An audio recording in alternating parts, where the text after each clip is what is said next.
hope you will be right. So here I am going to teach you class 7 motion and time chapter of science. It is chapter 9. So it is part of physics. It is very important chapter. So here we are going to study. Before we start, I may tell you that please you can subscribe our button and like our button, because our channel is very motivational and educational. So you will be getting educational videos regarding class 6 and 7 in this channel. So don't forget to subscribe and like the video. So let's get started. Now what is motion? Look around you. What do you see? Many things are moving, such as the houses, trees, birds, animals. They are moving and not moving. Means some objects are moving and some are not moving. So, what is motion? So the movement, not movement. There is a difference between movement and motion that I will tell you later. So, what is motion? So the change in the position of any object regarding its time and a reference point or its surroundings. So what is the difference between movement and motion? If movement and motion are same, then why are we studying motion? So movement is nothing but the movement of the body, or the whole body moves or part of the body moves.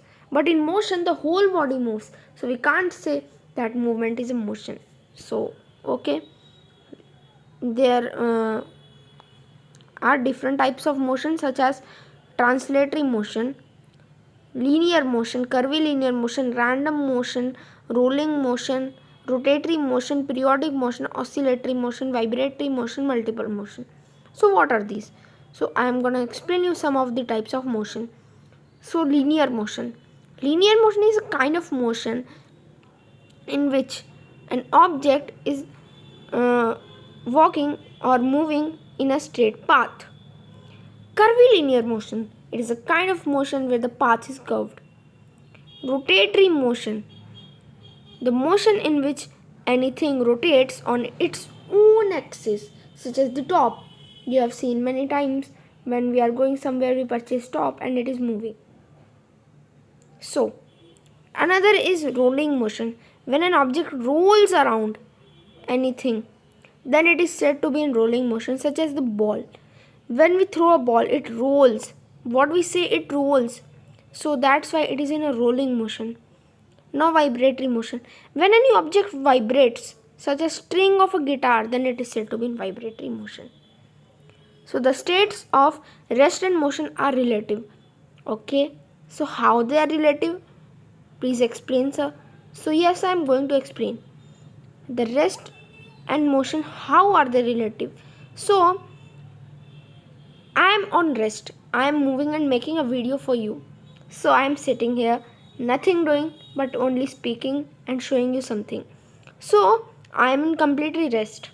But suppose any person, only suppose, it is means not any of yous, but please you guys suppose any person is on moon, any astronaut is on moon or space, then for us they are in motion. Now how are we in motion for them?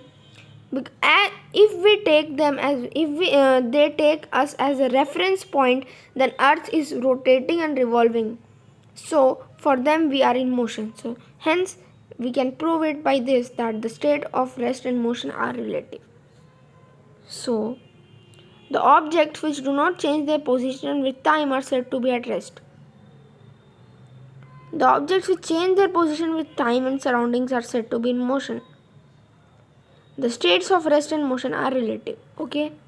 So now we are going to learn more. Now measurement of time. We all know that sunrise and sunrest is a type of motion. Now when the sunrise, we look that sun comes and the light comes. But when the sun sets, the light goes and the darkening and everything becomes dark. So we can estimate by this that how is the time changes. We can measure by this time. Sorry, this page is blur, but What happened? Wait a second.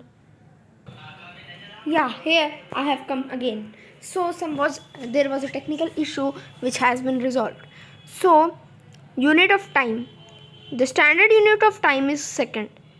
1 minute is equal to 60 seconds, or 1 min is equal to 60 s. 1 hour is equal to 60 minutes. 1 day is equal to 24 hours. 1 year is equal to 365 days. This you may be knowing or today known. Okay. So now we are going to study about simple pendulum.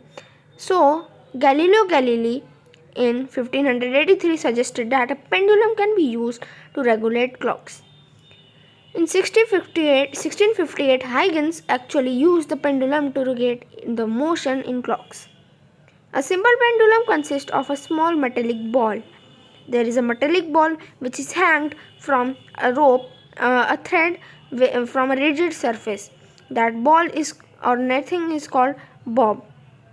It is suspended by a line string thread from a frictionless rigid support.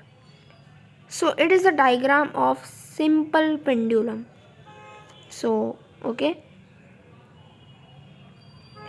So figure A is showing us that the pendulum is in rest position.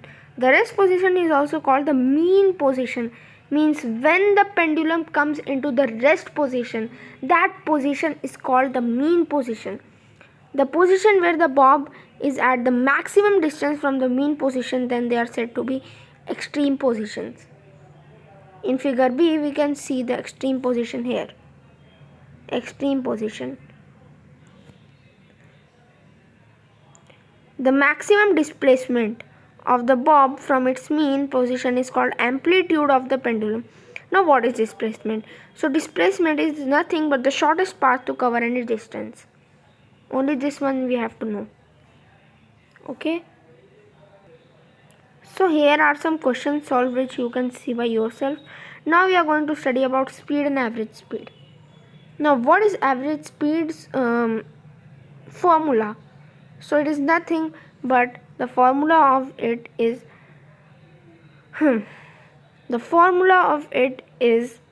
the total distance covered by total time taken, and the formula of speed is distance by time. Speed we are consisting as v, s we are taking as distance, and time we are taking as t. So unit of speed is equal to unit of distance by unit of time.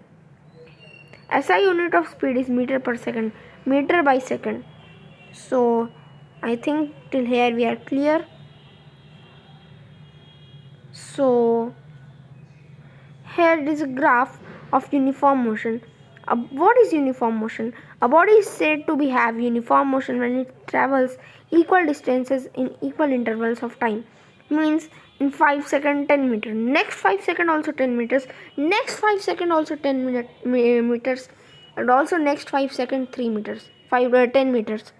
So the motion which creates a graph which is fully straight, it is said to be uniform motion.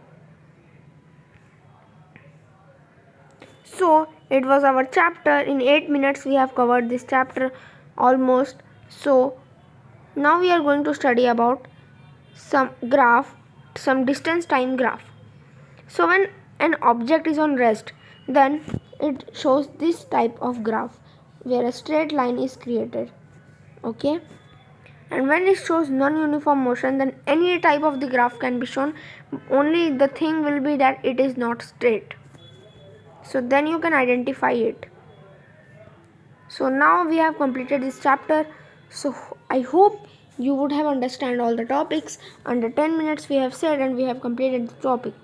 So well, we will meet in another video. So till then, goodbye.